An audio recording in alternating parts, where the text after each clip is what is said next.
belum ditampilkan ya.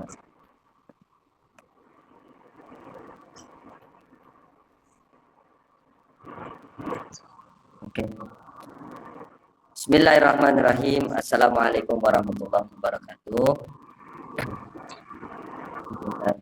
Waalaikumsalam warahmatullahi wabarakatuh.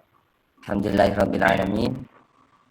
Pada kesempatan malam hari ini, alhamdulillah kami daripada kelompok 5 masih diberikan nikmat sehat serta panjang umur untuk bisa terus mengenyam pendidikan dan melanjutkan tugas-tugas daripada apa yang sudah diamanatkan kepada kita selaku mahasiswa PJJ-PAI, di mana kita punya tanggung jawab karena kita diamanahi oleh negara dengan beasiswa daripada BIB. Untuk itu, pada kesempatan kali ini untuk memenuhi tugas mata kuliah etika profesi, di mana tugas ini merupakan kuat yang dikemas dalam bentuk presentasi, di mana kami daripada kelompok 5 akan menjelaskan materi tentang organisasi profesi keguruan. Di kelompok 5 di sini ada saya, Abdul Majid. Dilanjutkan ada Pak Muhammad Mahfud. Beliau saat ini sedang dalam perjalanan. Selanjutnya ada Bapak Dafiq Fadli dan ada Pak Iswah Yudi. Beliau adalah orang Jawa Tengah, Yogyakarta. Oke, kita langsung lanjut ke pengertian, pendahuluan. Baik. Perlu diketahui bahwasanya organisasi profesi keguruan merupakan elemen yang sangat penting di dalam penguatan profesionalisme guru dan meningkatkan mutu pendidikan nasional. Jadi peran guru dalam sistem pendidikan sangatlah strategis karena menjadi ujung tombak pelaksanaan kurikulum dan pengembangan karakter peserta didik. Untuk mendukung peran ini, guru memerlukan wadah yang dapat memfasilitasi pengembangan diri secara profesional. Salah satunya adalah organisasi profesi keguruan. Jadi, organisasi profesi guru ini merupakan wadah yang sangat kolektif serta berperan dalam mengembangkan potensi bisa serta profesi guru. Tiada lain, diciptakannya organisasi ini adalah tujuan untuk meningkatkan mutu pendidikan melalui penguatan profesionalisme pendidik, di mana pengembangan kompetensi pedagogi profesional, sosialitas dan kepribadian. Yang kedua, pengembangan kode etik profesi guru. Yang ketiga, advokasi terhadap kebijakan dan hak guru. Dan yang keempat, pemberdayaan dan peningkatan peran guru di dalam pendidikan. Next, selanjutnya.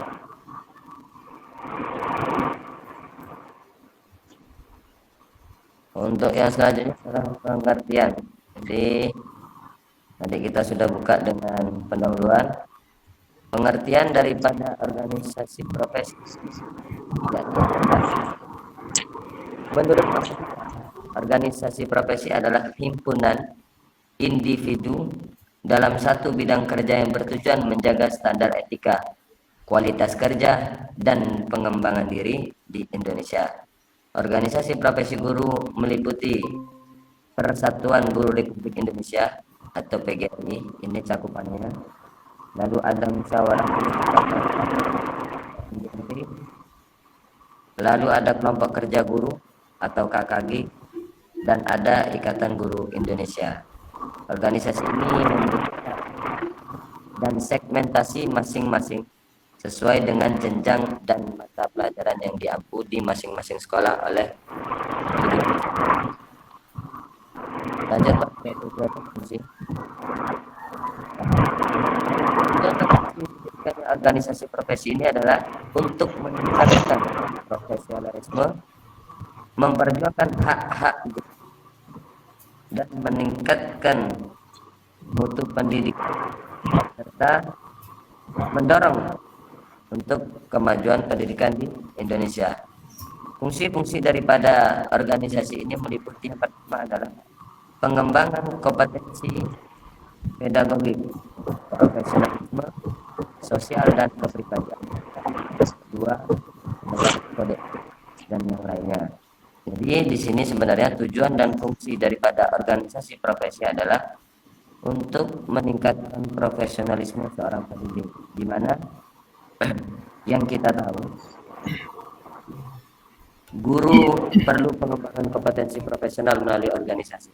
Kalau seorang guru hanya monoton ketika kita memberikan pengajaran kepada anak-anak kita, insya Allah kita seorang guru tidak akan pernah berkembang. Tetapi ketika seorang guru diwadahi oleh organisasi profesi, di mana kita bisa saling sharing, tukar pikiran, dan ada wadah yang mewadahi daripada guru, insya Allah ilmu-ilmu yang kita dapatkan akan lebih luas. Jadi ketika kita memberikan pengajaran kepada anak-anak kita, anak-anak akan lebih antusias karena ilmu yang kita dapatkan itu selalu up to date.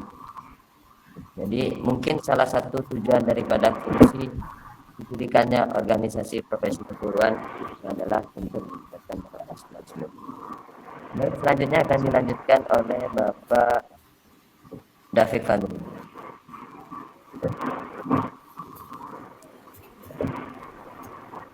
Pak Iswahyudi mangga Pak. Oh ya, baik. Oh ya, Pak Iswahyudi.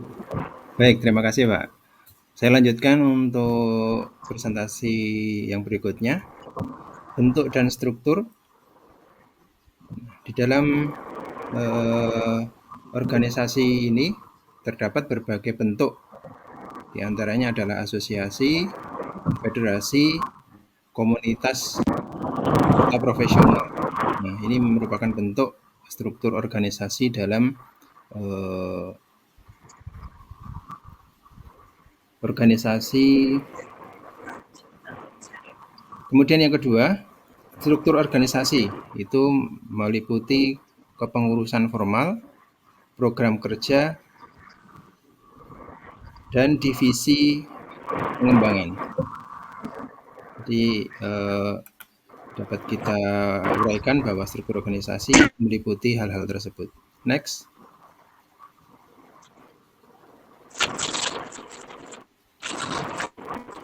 Nah, kemudian selanjutnya perannya apa?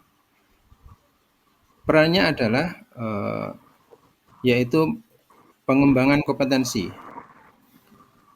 Guru yang tergabung dalam organisasi profesi aktif mengikuti seminar, webinar, pelatihan, dan workshop yang mendukung peningkatan kompetensi profesional, pedagogik, sosial, dan kepribadian. Kemudian peran yang kedua, meningkatkan kualitas publikasi ilmiah. Di antaranya adalah organisasi profesi mendorong guru untuk melakukan penelitian tindakan kelas atau PTK, kemudian menulis artikel ilmiah sebagai bagian dari pengembangan profesi dan kenaikan pangkat. Itu yang perannya. Kemudian lanjut. Peran yang selanjutnya adalah kolaborasi dan networking. Ini melalui organisasi profesi, guru dapat membangun jejaring dengan sesama pendidik, baik di tingkat nasional maupun internasional, serta berkolaborasi dalam penelitian dan publikasi ilmiah. Jadi ini merupakan peran guru melalui organisasi profesi yang dapat kita lakukan. Untuk selanjutnya, silahkan Pak David untuk slide berikutnya. Saya persilahkan. Terima kasih Pak. Tantangannya sebagai berikut. Untuk tantangan yang pertama, kurangnya pengetahuan guru tentang penulisan artikel ilmiah bereputasi internasional. Yang kedua, keterbatasan akses pelatihan dan bimbingan menulis jurnal ilmiah. Yang ketiga, motivasi dan budaya organisasi yang belum optimal dalam mendorong keterlibatan aktif anggota. Sebagai berikut ada jurnalnya, bisa dilihat. Dan untuk solusi yang pertama, sebagai penyelenggara pelatihan intensif dan bimbingan menulis artikel ilmiah secara berkala. Yang ketiga, penguatan budaya organisasi yang mendukung keterkaitan dan motivasi anggota untuk berprestasi. Yang ketiga, kolaborasi dengan lembaga penelitian, perguruan tinggi, dan organisasi internasional untuk memperluas kesempatan publikasi dan pengembangan profesional. Sudah jelas ada jurnalnya ya Pak. Untuk dampak itu tersendiri, dampak organisasi yang pertama, kenaikan pangkat. Publikasi ilmiah menjadi salah satu syarat utama kenaikan pangkat guru. Organisasi profesional berperan dalam memfasilitasi pelatihan dan pendampingan penulisan karya ilmiah. Yang kedua, pengakuan dan kredibilitas. Keaktifan dalam organisasi profesi meningkatkan kredibilitas dan pengakuan guru di lingkungan sekolah maupun masyarakat pendidikan. Yang ketiga, peningkatan kinerja. Peningkatan kerja ini termasuk budaya organisasi, pelatihan, dan motivasi dibangun organisasi profesional berdampak positif terhadap kinerja guru secara individu maupun kolektif. Untuk kesimpulannya mangga Pak Mahfud.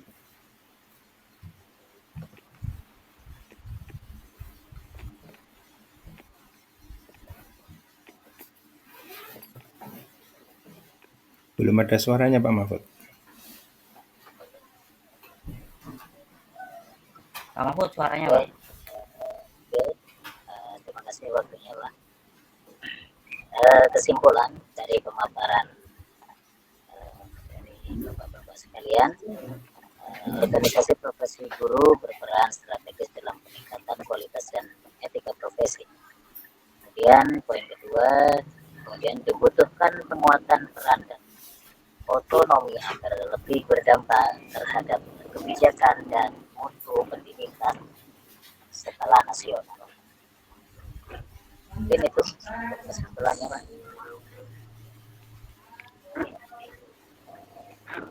Mungkin ada diskusi kecil ya, kalau bagi saya ya, pribadi, maksudnya kita mengenalkan ada banyak organisasi keguruan.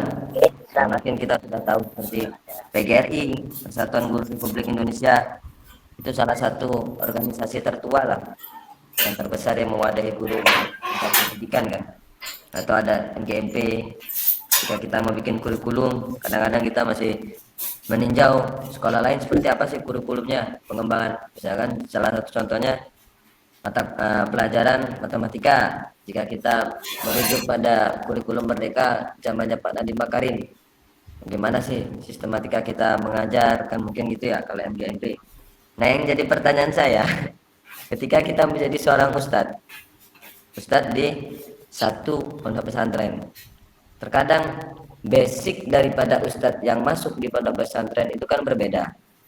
Mungkin kalau saya itu lebih ke pesantren modern, karena saya dulu mondok di Darul Ulum Jombang, Peterongan, yang Mujib Musta'in Romli. Atau ada teman saya yang mondok di pondok pesantren Langitan, itu basic dasarnya salaf. Atau juga ada yang mondok di pondok pesantren Nurul Jadid Python, yang memang sudah punya jaringan luas untuk mentransfer guru-guru tugasan kepada pondok-pondok kecil yang membutuhkan daripada tenaga guru tersebut. Nah, jadi pertanyaan saya, ketika kita ditugaskan di dalam satu pondok pesantren, terkadang yang kita bawa dengan yang teman kita bawa itu berbeda. Biasanya terjadi benturan. Misalkan contoh kecilnya, kita mau ngajar kitab Fathul Qorib tentang fikih. Oh, kalau di Langitan cara ngajarnya seperti ini, gitu kan. Oh, kalau di Darul Ulum Jombang caranya seperti ini. Oh, kalau di Nurul Jadid gini. Tapi enggak gitu caranya. Jadi kan ada kadang. Nah, apakah ada persatuan guru pondok pesantren di Indonesia? Itu yang jadi pertanyaan saya. Apakah ada ataukah memang saya yang belum mengetahui bahwasanya ada loh organisasi yang mewadahi guru-guru pesantren?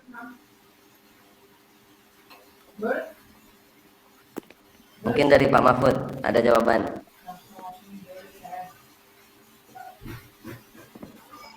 Apa tadi Pak, bisa diulang? Nggak kurang jelas. Pertanyaan saya, apakah ada organisasi profesi yang mewadahi guru-guru pondok pesantren? Apakah ada Organisasi yang mewadahi guru-guru atau ustadzah di pondok pesantren? kalau apa namanya di skala yang di daerah saya Pak ya, atau di beberapa mungkin di wilayah tempat teman saya yang mengajar di Jambi Pak, di Sumatera atau di Kalimantan Selatan, itu ada organisasi keseluruhan, bukan hanya guru tapi baik apa namanya pimpinan pondok pesantren ataupun pusat-pusatnya guru-gurunya, kemudian yang apa ya pelaksana di dalam pondok pesantren itu ada organisasinya, tapi itu menjadi satu di organisasi apa namanya FKPP itu loh Pak, Forum Komunikasi Pondok Pesantren. Nah, ya. Itu kalau di daerah apa di Kabupaten Tambalong di Kalimantan Selatan itu FKPP. Nanti yang apa namanya biasanya setiap daerah itu ada sedikit perbedaan namanya atau singkatan biasanya. Mungkin itu aja Pak yang Sejauh saya ini, ketahui. sejauh ini menurut saya ya, kalau kami yang di desa ini kan kebetulan pondok pesantren saya kan yang di desa, itu kayaknya masih kurang terjangkau. Ketika kita, mohon maaf, ketika kita ditanya sama pusat, kita misalkan alumni Nurul Jadid Python, terus kita ditugaskan, oh kamu ngajar di Semarang misalkan, kamu ngajar di tugas pondok pesantren Semarang. Ketika di Semarang nanti sama kiai mungkin ketika kita matur, Le kamu nanti ngajar Fathul Qorib ya tentang fikih. Nah, kadang metode yang kita ajarkan itu berbeda dengan yang sudah jalan di pondok pesantren. Nah, kesalahannya kita apa ya, yang menampung guru tugasan, seharusnya kan kita bisa merubah cara ngajarnya lah, atau gimana ya kalau menurut saya. Terkadang itu yang jadi kelemahan kalau saya sih. Kadang saya sering bertentangan soalnya Pak dengan guru-guru yang guru-guru tugasan baru. Misalkan saya punya cara untuk mengajar anak-anak, ngajar kitab, apalagi kitab kan. Kadang anak-anak itu tidak semua bisa konsentrasi ketika ngisi kitab. Nah, ketika ada guru tugasan baru datang dari luar, itu nggak sepemahaman sama saya cara ngajar. Kadang di situ saya jengkel. Oh, gitu. Yeah. Itu berarti apa namanya? Itu nanti sangkutannya pada kurikulum baku pondok pesantren Pak. Memang itu sama terjadi dengan kami yang alumni Ansilati Pak. Itu kan Ansilati itu mengirimkan guru-guru tugas kepada pondok-pondok yang di situ bersedia menerapkan metode Ansilati di lembaganya, baik pondok pesantren atau sekolah-sekolah seperti itu. Yeah. Nah, di setiap apa namanya lembaga pendidikan yang menggunakan metode Ansilati itu biasanya terjadi beberapa apa ya miskomunikasi dalam hal waktu, dalam hal apa namanya pengajarannya, karena berbeda kurikulumnya dengan kurikulum asal di pondok tersebut. Itu biasanya ada sedikit gesekan-gesekan seperti itu. Nah, Biasanya ada yang kalah salah satu, biasanya ya ada juga yang alhamdulillah bisa sama-sama mau memperbaiki untuk bisa berjalan bareng. betul Pak Mahfud. Jadi sepertinya tantangan guru pondok pesantren itu lebih berat daripada guru pendidikan umum. Karena kita sering bersitegang dengan guru tugasan lain. Ya kita tahulah berapa ribu ada pondok pesantren di Indonesia. Dengan basic pondok pesantren yang berbeda-beda kan. Ada yang salaf, ada yang bawa ajaran dari Mekah, atau ada yang bawa ajaran dari Kejawen kayak di mana? Kewakian Jawa Tengah, mungkin ada yang tahu Pak Iswahyudi. Biasanya Jawa Tengah beliau tahu nih Pondok Pesantren Kewakian. Itu kan gurunya ngasih amalan juga. Oke. Atau ada yang di ini yang Wahidiyah itu, ada pengikut aliran Wahidiyah itu juga ada pondok pesantrennya tuh di Kedung tuh, Kediri itu ada. Dan ya Wahidiyah beda cara bahasa. Kalau di Lombok insya Allah itu apa ya, Nahdlatul Wathon kan. Itu pun cara ngajarnya juga beda dan cara baca kitabnya juga berbeda. Itu apa namanya tuh, apa namanya, memang kultur pondok pesantren dan kurikulumnya memang berbeda-beda kita di Indonesia, sangat berbeda sekali. Tapi untuk yang pembahasan masalah guru ini tadi, kalau secara menurut apa, secara saya tahu ya, saya ketahui tentang masalah bagaimana guru-guru umum ketika dia masuk ke lingkup pondok pesantren itu, alhamdulillah kalau menurut kacamata saya itu berjalan baik, tidak ada yang apa namanya gesekan-gesekan terlalu fatal, itu tidak. Karena apa, pendidikan umum ini kalau di pondok pesantren sekarang ini kan sudah mendapatkan porsi khususnya, utamanya yang seperti IPA, matematika, dan seperti sudah hal umum sih kalau di zaman sekarang ya. Artinya pondok pesantren berdiri tanpa adanya dukungan sekolah formal di dalam lingkungan pondok, itu pondok tidak akan pernah bisa jalan. Kalau menurut kacamata saya pribadi, beda halnya dengan kita flashback ke tahun 2000-an ya. Pondok pesantren itu murni pendidikan keagamaan, madrasah diniyah, TPQ. Tapi kalau zaman sekarang, pondok dengan tidak ada sekolah formal, itu peminatnya lebih sedikit. Karena biasanya ya perkembangan zaman. Karena biasanya sekolah yang ada di lingkungan pondok itu ada keterkaitan satu sama lain. Biasanya sih kayak di mana ya? Salafiyah Sukoharjo lah. Sukoharjo itu kalau kita sudah lulus sekolah formal kayak MAN, MTS, MI, tapi kita belum lulus madrasah diniyah pondoknya, itu nggak bisa lulus Pak, nggak bisa keluar pondok itu. ya, itu sama dengan di yang selatih sebelumnya, meskipun sekolahnya sudah lulus tapi pondoknya belum lulus ya, Nah, bakalan bisa keluar sampai kapan, harus selesai dulu memang marhalah saniyahnya, marhalah ulahnya, marhalah salisnya memang harus selesai tuntas baru boleh keluar. Kalaupun kita menua gara-gara kitab di pondok ya sudah. Itu resiko ketika kita memilih untuk sekolah yang ada di lingkungan pondok pesantren. Mungkin itu yang menjadi tantangan kita selaku guru pesantren ya. Beda halnya dengan guru pendidikan umum. Kalau guru pendidikan umum itu kan organisasinya sudah banyak kan. GRI, adalah dan kalau apa, guru-guru umum itu sudah banyak forum-forum diskusinya, forum-forum musyawarahnya itu sudah. Kalau ya, pondok pesantren satu kalimat forum hidup, kemudian ya satunya lagi mungkin forum komunikasi pondok pesantren tadi. Tapi yang terbaru ini ada apa namanya, program dari kementerian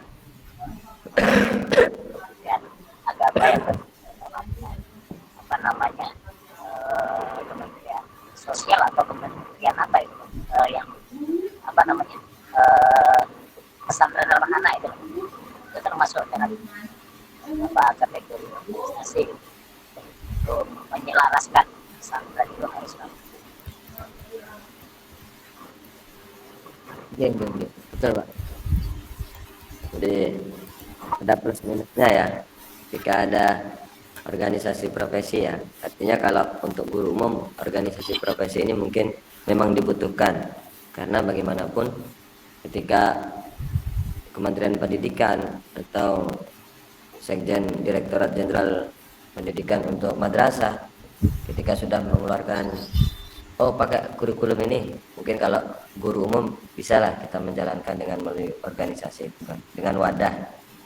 Beda halnya dengan pondok, memang ini yang menjadi tantangan. Mudah-mudahan melalui presentasi ini nanti kalau sampai di YouTube viral, Kementerian Agama bisa lihat presentasi kita dan bikin wadah forum komunikasi guru pesantren se-Indonesia. Betul, betul, betul. Kalau bisa diselaraskan lah. Jadi biar tidak ada perbedaan ketika kita menyampaikan Kitafatul Qorib, ada perbedaan. Beda halnya kan kalau guru umum matematika ya semua sama matematika. Cara pengajarannya, metode evaluasi untuk anak-anaknya, terus bagaimana pengembangan guru ketika melihat karakter anak. Karena memang kan ketika guru umum mengajar di sekolah itu kita harus menyesuaikan dengan karakter anak didik kita juga yang ada di dalam kelas. Ada yang berkarakter melankolis, ada yang berkarakter, ada yang ya, introvert, ada yang extrovert, ada yang cocok dengan cara belajar variabel berwarna, ada yang cocok belajar diskusi, ya, macam-macam lah. Jadi pengembangan itu memang perlu untuk guru umum. Kalau guru pesantren mengembangkan sendiri. Ya, tapi alhamdulillah kalau saya secara yang saya amati pendidikan yang seakan-akan memang secara administrasi itu tidak teratur, ya, yang dalam hal ini pesantren yang seakan-akan loh, dan administrasinya tidak teratur, tidak terapi informal ya kan, seakan-akan. Tapi itu pendidikan yang kalau menurut saya saat ini pendidikan yang paling apa ya, paling jos lah kalau menurut saya, karena dari dulu sampai sekarang pesantren itu tetap apa berpaku pada ajaran-ajaran yang sudah pasti tidak pernah berubah-ubah seperti dalam kurikulumnya, meskipun setiap pondok memiliki tambahan sendiri, apa basic sendiri seperti itu. Berbeda dengan apa namanya pendidikan umum itu kan, kalau di Indonesia ini menurut saya sangat fatal. Kenapa? Ganti menteri, ganti aturan seperti itu fatal sekali kalau menurut saya. Nah, kalau pesantren kan intinya kalau dari dulu itu ya kitab itu Quran dan hadis, ijma, qiyas dan lain seperti itu aja seperti itu. Ya, betul Bang Mahfud. Pergantian menteri, ganti kurikulum, pergantian menteri, ganti kurikulum. Belum selesai kurikulum merdeka, Pak Nadiem tadi diburu sama polisi. Sekarang udah ganti kurikulum lagi. Ya mungkin itu yang menjadi tantangan guru umum ketika berada di wilayah Indonesia. Artinya mungkin negara-negara lain berbeda dengan negara kita. Artinya kalau di negara lain sekiranya memang sudah ganti menteri atau mungkin ketetapan di sana kurikulumnya tetap dijalankan walaupun itu masuk ke kurikulum yang lama. Tapi kalau kita kan terus metode pembaruan menyesuaikan dengan perkembangan zaman. Kayak sekarang anak-anak sekolah ujian sudah tidak pakai kertas, dikit-dikit Google Form, yang dibuka ChatGPT.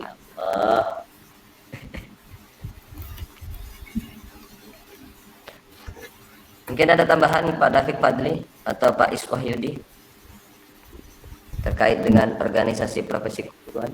Sementara saya cukup, Pak. Pak Is barangkali. Cukup, Pak, saya. Pak David mungkin. Cukup deh kayaknya Pak. Enggak Pak. Kalau sudah cukup, semua sudah Baik, kalau cukup. Cukup, nggih, Pak Mahfud ditutup, Pak Mahfud. Minta tolong. monggo yang buka mawon. Baiklah, demikian dari kami kelompok 5 yang sudah menjelaskan tentang materi organisasi profesi keguruan. Jadi kesimpulan daripada materi ini adalah organisasi profesi keguruan merupakan elemen kunci di dalam penguatan sistem pendidikan nasional. Peranannya tidak hanya terbatas pada pelatihan tetapi meluas pada pembentukan etika, motivasi dan kontribusi kebijakan pendidikan di Indonesia. dan diperlukan sinergi antara organisasi profesi, lembaga pendidikan, kepemerintahan, dan masyarakat agar nantinya fungsi organisasi ini berjalan optimal. Wabil khususnya untuk anak-anak kita, generasi kita, mudah-mudahan kita yang menjadi seorang guru selalu diberikan kekuatan oleh Allah SWT dalam menyerap ilmu. Apalagi kita juga dibilang guru modern. Zaman sekarang kita adalah guru modern. Kita harus mengikuti zaman, di mana perkembangan teknologi sudah tidak bisa kita hindari lagi. Nah ini baik itu guru umum maupun guru pondok pesantren harus ada pembaruan terus menerus, dan makanya kita harus tetap dan terus belajar tanpa lelah. Demikian dari kami kelompok 5. Apabila ada kurang lebihnya kami mohon maaf. Wabillahi taufiq wal hidayah. Wassalamualaikum warahmatullahi wabarakatuh. Waalaikumsalam Waalaikumsalam warahmatullahi wabarakatuh.